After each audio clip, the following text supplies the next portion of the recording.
Well, spoken word art, performance poetry gives the poet a chance to have a voice, as a lot of people talk about subjects which are really dear to them, and that's good for them as well. It really helps them to getting things off their chest, but also bringing a message to the world which they wouldn't ordinarily have a chance to do. I'm Robert Garnham. I'm a comedy performance poet and spoken word artist. Well, I was doing a degree in museum studies, distance learning with the University of Leicester, and when it finished I realised I hadn't been getting out much, and I decided I needed to go and see something cultural here in Torbay, and I saw that there was a night of performance poetry at the Blue Walnut Cafe. So I went along just to see what it was like, and I was so inspired that I thought I could have a go at this. Using comedy actually does help get a message across. People laugh, and at the same time they're thinking about the deeper meaning behind the poem. For example, I do a poem about a friend of mine who thinks he might be straight, and it just turns everything on its head. It just looks at all the angles which ordinarily you would apply to somebody thinking they might be gay. Obviously there's a punchline at the end, but it gives a chance to get these ideas out. I featured in an advert for the Nationwide Building Society. It was just a quick 7-second ident, they call it. So somebody had seen my work, they'd seen me performing in London, and they contacted me out the blue and said, would you like to come up to London to film an ident? And I thought, yeah, that sounds fun, that'd be like an hour. Well, to film these 7 seconds was a 8-hour process of filming and refilming and rehearsing to be filmed.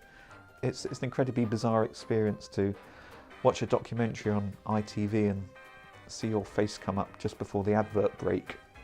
A couple of years ago, a friend of mine, Lucy Lepchani, who lives down here in South Devon, had her book published, and I performed at her launch night in Ashburton. Her publisher was there, and he was very impressed and asked that I send him a manuscript, which led to my first book, Nice, which came out 2 years ago.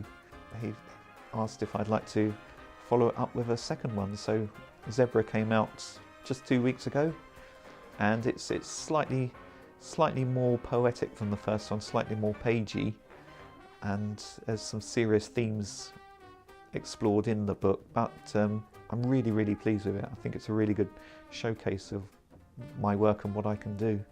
New York was amazing. I really had no idea how my humour would translate to a different audience, and I really worried in the days before when I was rehearsing and changing subtle lines in the script, like eradicating mention of neighbours or EastEnders, for example. But when I got there, the audience was just the same as an English audience. They were really up for a laugh. They loved everything that I did. In fact, I was going to do some serious poetry halfway through the set, but the audience was loving it so much I just kept with the comedy, and it went down really well. I was pleasantly surprised. Right now I'm just doing some rehearsals for my Edinburgh show, which I had this year, which I'm putting on for one more night at the Bike Shed Theatre in Exeter on January the 17th. And then after that I've started work on my new Edinburgh show, which I can reveal is going to be called In the Glare of the Neon Yak, which is a 1-hour poem based on a train going up from London to Scotland. And I'm writing it at the moment, and then soon I'll be rehearsing it and hopefully finding a director to work on it with me.